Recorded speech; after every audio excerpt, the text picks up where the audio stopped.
আমার নাম সায়র। এই পৃথিবীতে আমি একা, তাই আমি জানি না সায়র নামে কে আমায় প্রথম ডেকেছে। আমার মনে নেই আমার মাকে, জানি না কে আমার বাবা। আশ্চর্য, কে আমায় এত বড় করেছে তোমার মতো? কেমন করে কেটে গেল আমার এত বর্ষার রাত আর শীতের সকাল? কার কোলের দোলনায় দুলে দুলে আমি গান শুনেছি, নয়তো গল্প, কিছুই জানি না। শুধু জানি গানের সুরে আমার মন দুলে ওঠে, আমি গান গাইতে পারি। হ্যাঁ, আমি গান গাই পথে পথে। এই আকাশের নিচে একটু একটু করে বড় হয়েছি, যত একটু একটু চিনতে শিখেছি আকাশটাকে। এই আকাশে আমার বন্ধু। আমি গান গাইলে আকাশ আমায় আদর করে। আকাশের আদর ওই ছোট্ট ছোট্ট তারার আলোর বিন্দু টুপটাপ গড়িয়ে পড়ে আমার চোখে। আমি ঘুমিয়ে পড়ি। গান আমি গাই ঠিকই, তবে কি আর তেমন গাইতে পারি? অনেকে কেমন বাজনা বাজিয়ে গান গায়, আমার বাজনাও নেই, কিচ্ছুই নেই। থাকলেই বা কে শিখিয়ে দিত? কেউ না। গানও আমায় কেউ শেখায়নি। কেউ গান গাইলে শুনি, শুনতে শুনতে আমার সুরও গুনগুনিয়ে ওঠে। আমি শিখে ফেলি, তারপর পথের ছেলে পথে পথে পাড়ি দিই। কখনো নদীর ছলাৎ করার আমায় হাতছানি দেয়, আমি ছুটে যাই নদীর কিনারে। কখনো বনের সবুজ যেন বলে, এসো আমার কাছে। আমি বনের আলো ছায়ায় হারিয়ে যাই। সেখানে কত পাখি, যত পাখি তত রং তত গান। আমি বলি, ও পাখি, আমায় তুমি গান শেখাবে? পাখি উড়ে পালায়, আমি দাঁড়িয়ে থাকি একা।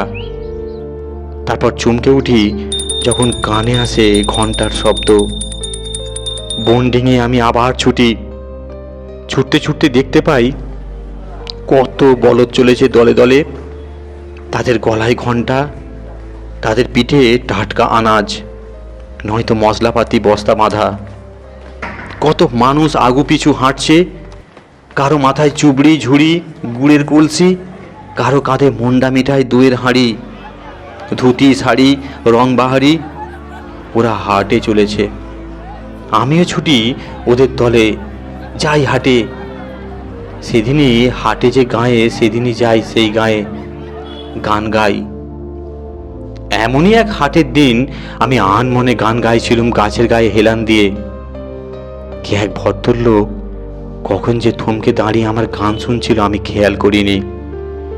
কিন্তু হঠাৎ যখন সে ডাকলো, ও খোকা, আমি থতমত খেয়ে গান থামিয়েছি। চেয়ে দেখি একজন ধোপদুরস্ত ভদ্রলোক আমার সামনে দাঁড়িয়ে আছে। আমি কিছু বলার আগেই লোকটি জিজ্ঞেস করলো, তুই কোথায় থাকিস? আমি বললুম, আমায় চেনো না? আমার নাম সায়র, আমি তো এইখানেই থাকি। এইখানে? অবাক লোকটি গাছের দিকে তাকিয়ে তারপর আবার জিজ্ঞেস করলো, তোর মা বাবা নেই, ঘরদোর? আমি হাসলুম। হাসতে হাসতে বললুম, থাকলে আমি এখানে থাকবো কেন? বলতে গিয়ে দৃষ্টি আমার আকাশে পড়ল। মুখ দিয়ে বেরিয়ে এলো, আকাশ আমায় ভালোবাসে। লোকটি চমকে তাকালো আকাশের দিকে নিমেষের জন্য, তারপর আবার আমার মুখের দিকে চোখ নামালো। আমি শুনতে পেলুম সে অস্ফুট স্বরে বলল, এমন মিষ্টি গলা তোকে কে দিল? কে শেখালো গান? আমি হেসে উঠলুম। লোকটি চুপ করে গেল। আমি হাসতে হাসতে উঠে দাঁড়ালুম। লোকটি ব্যস্ত হয়ে জিজ্ঞেস করলো, কোথায় যাচ্ছিস? আমি বললুম, দেখি, আর একটা গান শোনাবি আমাকে? আমি উত্তর দিলুম, আর আমার গান গাইবার ক্ষমতা নেই, আমার খিদে পেয়েছে। বলতে বলতে আমি পা বাড়ালুম। এই দাঁড়া। তার পিছু ডাক শুনে দাঁড়াতেই হলো। আমার সঙ্গে যাবি? লোকটি আমার সামনে এসে জিজ্ঞাসা করলো, কোথায়? সে বলল, আমার বাড়িতে, আমি তোর গান শুনবো। আমার আবার হাসি পেয়ে গেল। বললুম, তুমি তো বেশ লোক, পেটে খিদে নিয়ে তোমায় গান শোনাবো আমি? লোকটি বলল, তোকে পেট ভরে খাওয়াবো আমি। আমার মুখের হাসি মিলিয়ে গেল। জিজ্ঞেস করলুম, তোমার বুঝি আমাকে দেখে দয়া হচ্ছে? সঙ্গে সঙ্গে লোকটি উত্তর দিল, ছি ছি, ও কথা কেন বলছিস? তোকে আমার ভালো লাগছে। আমার বুকটা ঝ্যাঁত করে উঠল, কেননা আমার নিজেরই যে নিজেকে কোনোদিন ভালো লাগে না। আমার গায়ের এই জামা কাপড়টা দেখো, যেমন ছেঁড়া তেমনই ময়লা।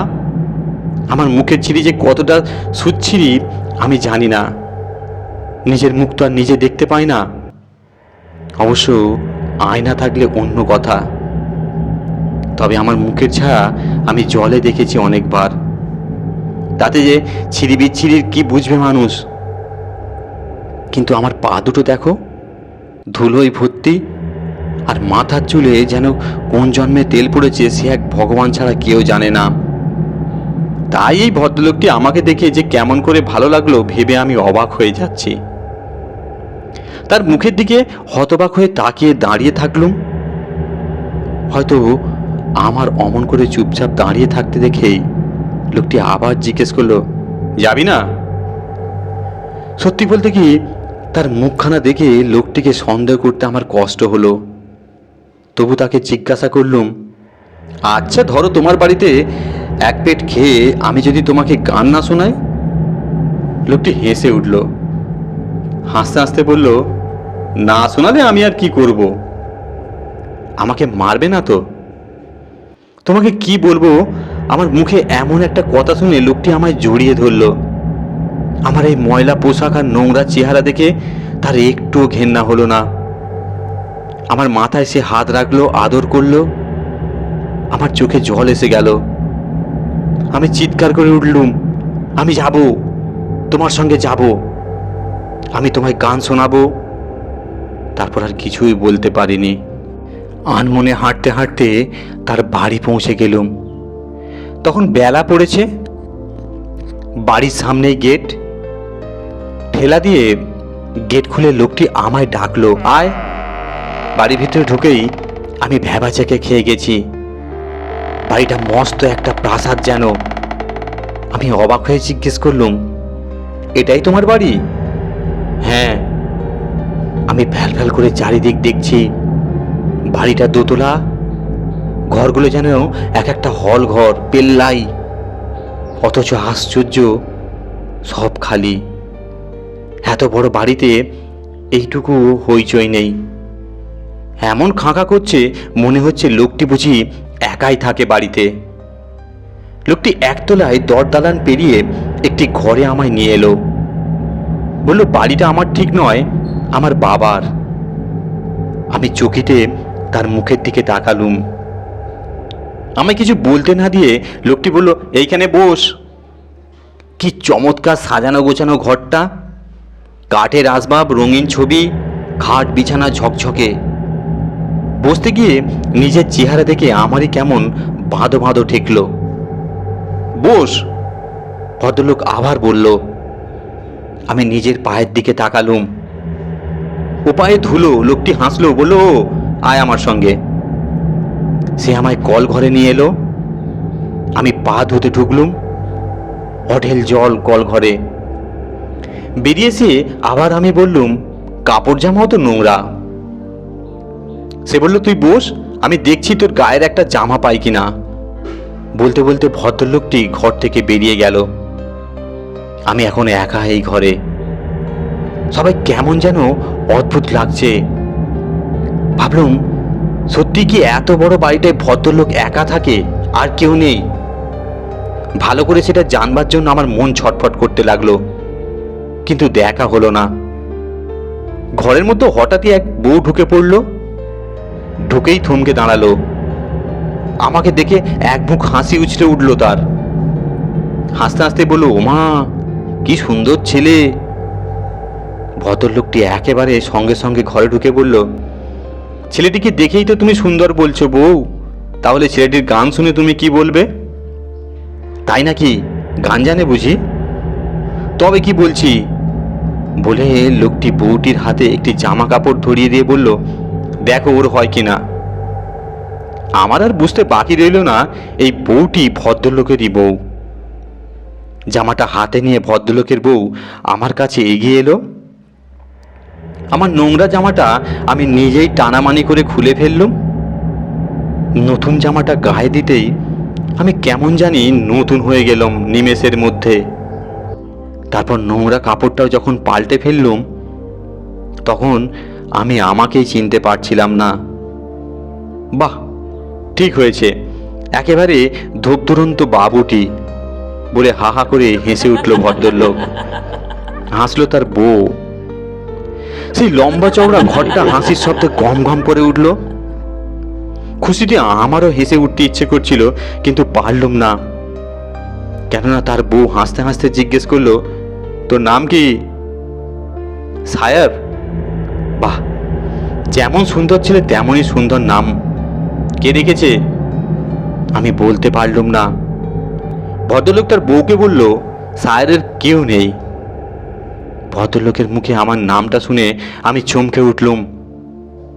পরক্ষণেই ভাবলুম, বলি না না, আছে, আমি এতদিন খুঁজে পেয়েছি তোমাদের, তোমরাই আমার আপনজন।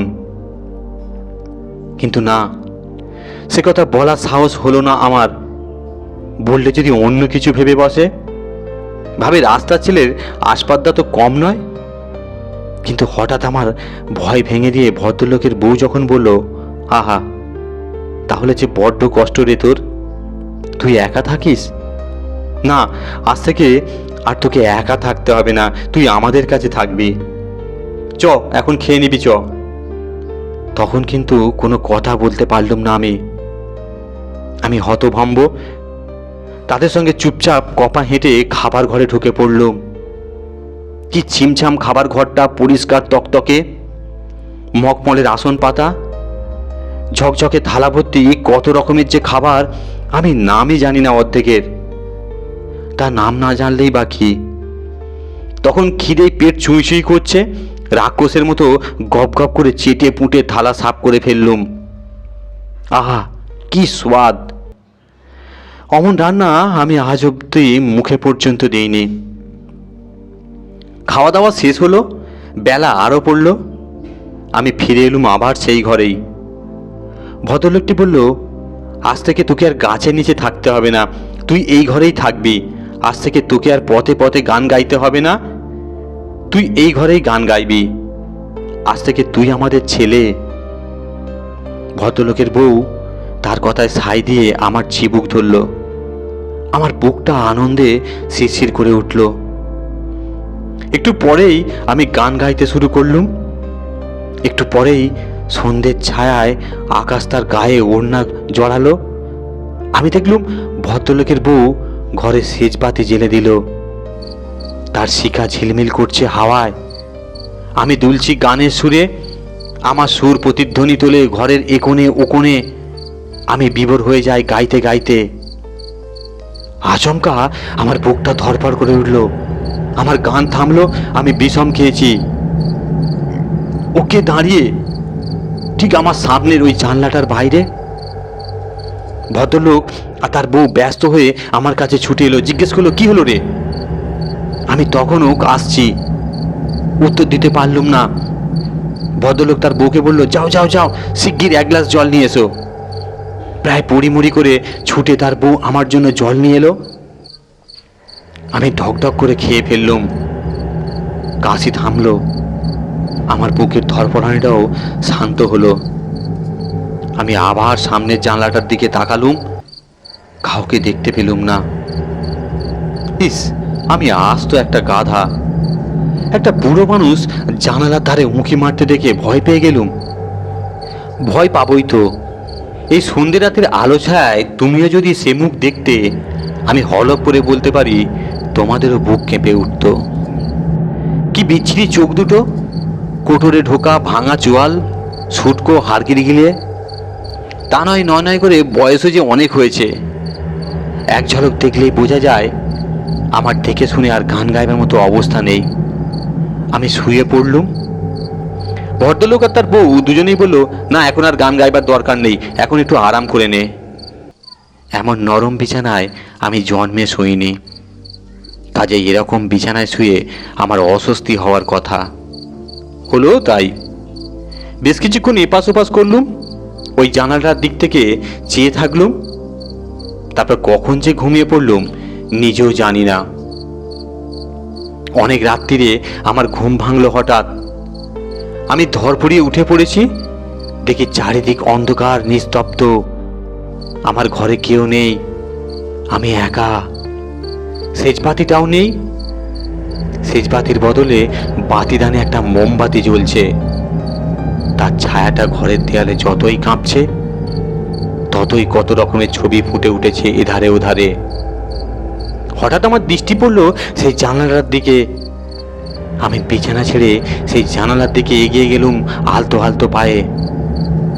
কিছুই দেখতে পেলুম না। থমথম করছে অন্ধকার। বুঝতে পারলুম এখন রাত গভীর। তাহলে এখন কি করব আমি? তবে কি এবার শুয়ে পড়ব? না, আর ঘুম পাচ্ছে না। বোধহয় বাকি রাতটুকু একাই জেগে বসে থাকতে হবে। সেই ভদ্রলোক আর তার বউ এখন নিশ্চয়ই অঘরে ঘুমোচ্ছে। কিন্তু তাদের শোবার ঘর কি এই একতলায় না উপরে? আর সেই বুড়োটা, সেই বা কোথায় এখন? তবে কি এই সুটকো হাড্ডিসার বুড়োই এই ভদ্রলোকের বাবা? লোকটিকে দেখতে এমন, অথচ বুড়োকে দেখতে কি বিচ্ছিরি। আমি আনমনে বাতিদানের সামনে এসে দাঁড়ালুম। আগুনের ছোঁয়ায় মোম গলে গলে পুড়ছে বাতির গা বেয়ে। দেখে মনে হলো খুব দামি এই বাতিদানটা। হাত বাড়ালুম, তুলে নিলাম বাতিদান নিজের হাতে। তারপর নিজের খেয়ালেই ঘরের দরজাটা আলতো ঠেলে খুলে ফেললুম। ভাবলুম এই সুযোগে দেখে ফেলি বাড়ির চেহারাটা। আমি পা বাড়ালুম। মোমের আবছা আলোয় পথ ঠাউর করতে আমার খুব একটা কষ্ট হচ্ছিল না। অজানা বাড়িতে ঢুকে মানুষ যেমন তল্লাশি দৃষ্টিতে সব কিছু দেখার চেষ্টা করে, আমিও মোমের আবছা আলোয় সেই চেষ্টাই করছিলুম। দেখছি ঘরগুলো সবই প্রায় বন্ধ, শুধু 8টা জানালা খোলা।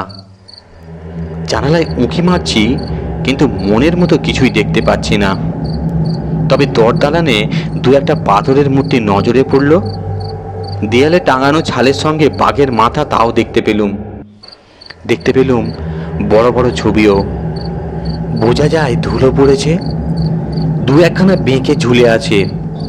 সেই সব ছবির গায়েই যত মোমের আলো ছড়িয়ে পড়ছে, ততই কি অদ্ভুত দেখতে লাগছে। মূর্তিগুলো ঠাটবাট দেখলে তোমারই মনে হবে এরা যেন সেই কোন মানধাত্তার আমলের মানুষ।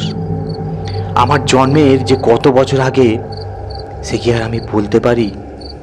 আমি তো নিরেট মুখ্য। হঠাৎ একটা সাংঘাতিক কাণ্ড ঘটে গেল। আমার হাতের বাতি সমেত বাতি ডানটা ছিটকে গেল। কে যেন আমায় ধাক্কা মারল। নিমেষে সব অন্ধকার, জমাট অন্ধকার। আমি ভয়ে আঁতকে চিৎকার করে উঠলুম, কে কে? পিছু ফিরতেই আমার বুকের রক্ত শুকিয়ে গেছে। দেখলুম অন্ধকারে কেবলই 2টো চোখ জল করে জ্বলছে আমার দিকে চেয়ে। আমি তার চেহারাটা দেখতে পাচ্ছি না, কিন্তু তার নিঃশ্বাসের শব্দ স্পষ্ট শুনতে পাচ্ছি। আমি অন্ধকারেই পালাতে গেলুম। চোখের পলকে আমার পথ আটকে দাঁড়িয়ে পড়ল সেই জ্বলন্ত চোখ দুটো। আমি আর্তনাদ করে উঠলুম, বাঁচাও বাঁচাও! সারা দরদালান আমার আর্তনাদে কম কম করে উঠল। কারো সাড়া পেলুম না। কিন্তু যা সেই জ্বলন্ত চোখ, সে ধমকে উঠল, চুপ! আমি অন্ধকারের আবছা ছায় তাকে চিনতে পেরেছি। এই লোকটাই তখন জানলার ফাঁক দিয়ে উঁকি মারছিল। সে তার বিতিকিচ্ছিরি মুখখানা আমার মুখের উপর ঝুলিয়ে জিজ্ঞেস করলো, তুই কে? তার গলার স্বরটা কি ভয়ঙ্কর খসখসে। আমার আর উত্তর না দিয়েই নিস্তার নেই। আমি ভয়ে কুঁকড়ে উত্তর দিলুম, স্যার। এ বাড়িতে ঢুকেছিস কেন? একজন ভদ্রলোক আমায় নিয়ে এলো। আমি নিজে ঢুকিনি। কেন নিয়ে এলো? আমার গান শুনবে বলে। লোকটা এবার দাবড়ে উঠল, কেন তুই গান গাইলি? আমি ভয়ে মরে বলে ফেললুম, গান জানি বলে। বুড়ো আমার উত্তর শুনে কর্কশ গলায় খেঁকে উঠল, জানিস এটা আমার বাড়ি? জানিস আমি গান পছন্দ করি না, এই বয়সে গান? আমি বুঝতে পেরেছি গানের নামে তুই এই বাড়িতে ঢুকে চুরি করবার মতলব মেতেছিস। শুনে রাখ, আমি সারা রাত জেগে থাকি, জেগে জেগে বাড়ি পাহারা দিই। আজ তুই ধরা পড়েছিস আমার হাতে, চোর ছেলে। চাপকে তোর পিঠে ছাল চামড়া ছাড়িয়ে দেব। তার কথা শুনে ভয়ে আমার পেটের মধ্যে হাত পা সেঁধিয়ে গেল। আমি বলবার চেষ্টা করলুম আমি চোর নই, কিন্তু আমার গলা ভয়ে এমন শুকিয়ে গেছে, গলা দিয়ে স্বর বেরোলো না। লোকটা আবার খ্যাক খ্যাক করে উঠল, আমার হাতে চোরের শাস্তি কি জানিস? গলা টিপবার মেরে ফেলবো। বলে লোকটা রেগে এমন একটা নিঃশ্বাস ফেললো যে তার গরম হাওয়াটা আমার গায়ে ছিটকে লাগলো। আমি ঝট করে সরে গেলুম, কিন্তু সরে যাবো আর কোথায়? সে আবার আমার দিকে এগিয়ে আসছে। এখন কোন দিকে গেলে যে এই বুড়োটার হাত থেকে নিষ্কৃতি পাবো বুঝতে পারছি না। অথচ বুঝতে পারছি এখানে দাঁড়িয়ে থাকলে লোকটা নিঘাত আমার গলাটা টিপে আমাকে মেরে ফেলবে। সেই ভদ্রলোকের ওপর ভয়ানক রাগ হলো। তার টিকিটি পর্যন্ত আমার নজরে পড়ছে না, আর তারও না, তার বইয়েরও না। কি আক্কেল লোকটার! এরকম সাংঘাতিক একটা বিপদে ফেলে নিজেরা দিব্যি ঘুমোচ্ছে।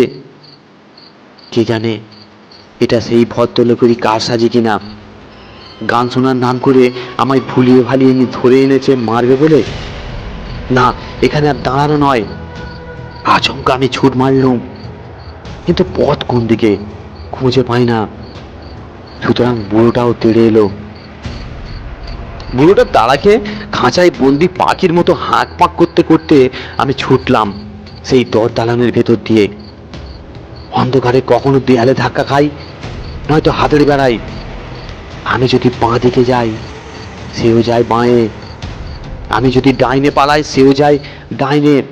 ধরা আমি পড়বই না। খুব বেঁচে গেছি। একটা দরজায় হুড়মুড়িয়ে ধাক্কা খেয়েছি, একেবারে শটান হাট হয়ে খুলে গেল দরজাটা। দরজা ডিঙিয়ে মার ছুট। অন্ধকারে ছুটলে যে আমি কোন দিকে যাব আমি জানি না। এখন যদি এটা অন্ধকার রাত না হয়ে রোদ ঝলমলে দিন হতো, তাহলে এই বাড়ির ভেতর থেকে বেরিয়ে পথ খুঁজে পেতুম কিনা বলা খুবই শক্ত। তবে লুকোবার জায়গার অভাব জেনে সেটা বাড়িতে প্রথম ঢুকে আমি বুঝতে পেরেছিলাম, কিছু না হোক লুকিয়ে পড়তে পারলেও বাঁচতে পারি। সুতরাং অন্ধকারেই ছুটতে ছুটতে লুকিয়ে পড়ার ঘুপচি খুঁজতে লাগলুম। হ্যাঁ, আমার পিছু নিয়েছে সেই বুড়ো লোকটাও। সে আমার চেয়ে জোরে ছুটছে। আশ্চর্য, বুড়োর এত শক্তি এলো কোত্থেকে? আমি কি সত্যি ধরা পড়ব? উফ, কি ভাগ্য! হঠাৎ আমার চোখে পড়ে গেল বাইরে বেরিয়ে যাওয়া সেই ফটকটা। মানে আমি ঠিক রাস্তাতেই ছুটে এসেছি, ফটকটা খোলা নেই। ভাগ্যিস খুব উঁচু নয়। মারলুম লাফ, এক লাফে ফটক পার। কি অদ্ভুত কাণ্ড! মনে হলো বুড়ো লাফ মেরেছে, সেও নিশ্চয়ই ফটকটা ডিঙোতে পেরেছে, কেননা আমার পায়ের কাছেই তার পায়ের শব্দ শুনতে পাচ্ছি। তারপরে তার গলার শব্দ শোনা গেল। সে চেঁচালো, ওরে হতচ্ছাড়া চোর ছেলে, পালাবি কোথায়? কেউ তোকে আর বাঁচাতে পারবে না, তোর মরণ আমার হাতে। আমি মরবো কিনা জানি না, কিন্তু রাস্তা ধরে ছুটতে ছুটতে সামনেই দেখি নদী। নদীর উপর সাঁকো, সাঁকোর উপর যেই উঠেছি অমনি সেই বুড়ো হাড্ডিসাল লোকটা আমার পিঠে এমন জোরে এক ঠেলা মারলো, আমি শটান নদীর জলে ঝপাং করে পড়ে গেলাম। ডুব জলে উপুর ঝুপুর হাবুডুবু সাঁতার জানলে মানুষের যা হয়, তারপর যে কি হলো আমার একদম খেয়াল নেই। অনেকক্ষণ পর আমার হুঁশ হয়েছে, মনে হলো আমি নদীর তীরে উঠে এসেছি। তখনও আকাশ ছেয়ে আছে রাতের অন্ধকারে। নিজেকে দেখতে দেখতে আমি অবাক হয়ে যাচ্ছি। ভাবছি কেমন করে তীরে এলুম, কে আমায় তীরে টেনে আনলো? তবে কি নদীর ঢেউ দুলতে দুলতে আমি তীরে এসেছি? ঠিক তখনই আমার সেই বুড়োর কথা মনে পড়ে গেল। তার সেই ভয়ঙ্কর চোখ দুটো আমার চোখের উপর ভেসে উঠল। রাগে আমার সারা শরীর রিড়ি করে উঠছে। আমি নিজেই নিজেকে ছিছি করে মনে মনে বলে উঠলুম, একটা হাড় বিগড়ে বুড়ো আমায় এমন করে নাকাল করলো। বুড়োকে দেখে আমি ভয় পাই কি বলে? একটা ভীষণ রোগ চাপলো আমার মাথায়। মন বলল, নদীর জলে ঠেলে ফেলে দেওয়ার প্রতিশোধ আমাকে নিতেই হবে। বুড়োকে আমি দেখে নেব, আর সেই সঙ্গে দেখে নেব সেই ভদ্রলোক আর তার বউকেও, সবকটা শয়তান। বুড়োকে আমার পেছনে লেলিয়ে দিয়ে নিজেরা ঘুমোচ্ছে। ছি! আমি আবার ছুটলাম বুড়োর খোঁজে মস্ত বাড়িতে। যত জোরে ছুটে এসেছিলুম এই নদীর তীরে, তার আগে পৌঁছে গেলুম সেই মস্ত বাড়িতে। আবার চিনতে আমার ভুল হয়নি। একবারও একটানে হঠাৎ লাফ মেরে ডিঙিয়েছি আমি, এক ছুটে পৌঁছে গেছি সেই দর দালানে। তারপর ঘরের দৌড়ে দৌড়ে ধাক্কা মেরে চিৎকার করতে লাগলুম, আয় বেরিয়ে আয়, দেখি তোদের কত ক্ষমতা। কিন্তু কোনো ঘরে সাড়া পায় না। একতলা থেকে আমি দোতলায় ছুটলুম। আমি গলা ফাটিয়ে চিৎকার করে ঘরে ধাক্কা মারতে লাগলুম। কেউ ঘর খোলে না, কারো সাড়াও পায় না। তবে কি কেউ নেই বাড়িতে? নেই সেই ভদ্রলোক কিংবা তার বউ? আমার যেন কেমন সব ধাঁধা মনে হলো। আমি আরো জোরে চিৎকার করি, আরো জোরে ধাক্কা লাগাই। হঠাৎই হাট হয়ে একটা দরজা খুলে গেল। আমার চোখের সামনে বুড়ো জুবুথুবু হয়ে দাঁড়িয়ে আছে। আমি হেসে উঠলুম, হাসতে হাসতে বললুম, সুটকো বুড়ো, আমাকে জলে ডুবিয়ে মারতে চেয়েছিলিস তুই, এবার আমি তোর ঘাড় মটকাবো। বুড়োর মুখখানা তেমনই বিচ্ছিরি করে বলে উঠলো, কে তুই? আমি আমি দেখতে পাচ্ছিস না, এগিয়ে আয়। বুড়ো ভয়ে আটকে উঠল। আমি আবার হা হা করে হেসে উঠলুম। বুড়ো এবার চিৎকার করে উঠল, কে? আমি তার গলাটা ধরবো বলে হাত বাড়িয়ে হাসতে হাসতে এগিয়ে যায়। আমার মনে হলো বুড়ো আমাকে এখনো দেখতে পাচ্ছে না, কিন্তু বোধহয় আমার হাসিটা শুনতে পাচ্ছে। সে এদিক ওদিক দেখছে, আমি তবুও হি হি করে হাসছি। এমন সময় সে চিৎকার করে উঠল, ভূত ভূত। আমি থতমত খেয়ে থমকে গেলুম, কিন্তু সে চিৎকার থামালো না। সে চেঁচাচ্ছে গলা ফাটিয়ে। ঠিক সেই সময়ে পড়ে করে ছুটতে ছুটতে এগিয়ে এলো সেই ভদ্রলোক আর তার বউ। দুজনের হাতেই মোমের বাতি। ভদ্রলোক ব্যস্ত হয়ে চিৎকার করে উঠল, কি হলো বাবা? সেই বুড়ো চেঁচালো, ঘরে ভূত ঢুকেছে। কই? ছেলের গলাতেও আতঙ্ক। আমি বললুম, চেয়ে দেখো আমাকে। তোমার বাবা আমাকে নদীর জলে ঠেলে ফেলে দিয়ে এখন আমাকে ভূত বলে বদনাম দিচ্ছে। আমাকে দেখো ভালো করে। তোমার কি মনে হচ্ছে আমি ভূত? কে কথা বলছে? সেই ভদ্রলোক অবাক গলায় জিজ্ঞেস করলো। কেন, দেখতে পাচ্ছ না আমাকে? আমি সায়র। কই তুমি? এই তো আমি। দেখতে পাচ্ছি না কেন? তোমার মোমের বাতিটা আর একটু তুলে ধরো। ভদ্রলোক বাতি তুলে ধরলো তার বউ। আমি তাদের স্পষ্ট দেখতে পাচ্ছি। কই তুমি, কই সায়র? এই তো তোমাদের চোখের সামনে। আমি গলায় জোর দিলুম। ভদ্রলোক আঁতকে উঠল, তুই ভূত ভূত। তার হাতের বাতি হাতেই নিভে গেল। বুড়ো ঢুকে পড়ল নিজের ঘরে। চোখের পলকে ভদ্রলোকের বউ ভদ্রলোকের হাত ধরে টান মারল। তারাও হুড়মুড় করে বুড়োর ঘরে ঢুকে পড়ল। ঢুকে দরজা বন্ধ করে হুড়কুনিটা দিল। আমি চিৎকার করে উঠলুম, আমি ভূত নয়, আমি সায়র। দরজা খোলো, দরজা খোলো। আমি দরজায় জোরে জোরে ধাক্কা দিলুম, আরো জোরে, গায়ে আমার যত জোর আছে তার চেয়েও জোরে। তবু দরজা খুলল না তারা। তখন আমার নিজের কেমন ভয় হয়ে গেল। আমি তখন নিজেকেই নিজে দেখবার চেষ্টা করলুম, দেখতে পেলুম না। আমি গলা ফাটিয়ে চিৎকার করে উঠলুম, আমি সায়র, আমি গান গাই, তোমরা আমাকে ছেলে বলেছ। কিন্তু বন্ধ ঘরের ভেতর থেকে গলায় শব্দ উঠল, তুই ভূত, তুই ভূত। আমি আর থাকতে পারলুম না। আমি কেঁদে ফেললুম। কেউ আমার কথা কেন বিশ্বাস করছে না? আমি কি তবে সত্যিই ভূত? আমি কি তবে নদীর জলে ডুবে গেছি? আমি কি মরে গেছি? না না না, আমি মরিনি, আমি ভূত নই, আমি সায়র, আমার নাম সায়র। কিন্তু আমার কথা শুনলো না কেন?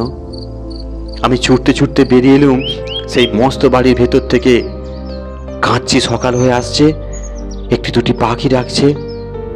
আমি কেঁদে কেঁদে চেঁচাচ্ছি, আমি সায়র, আমি সায়র। কিন্তু আমাকে কেউ দেখছে না, আমার কথা কেউ শুনছে না।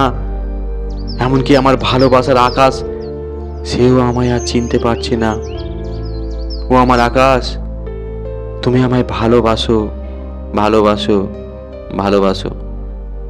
ধন্যবাদ।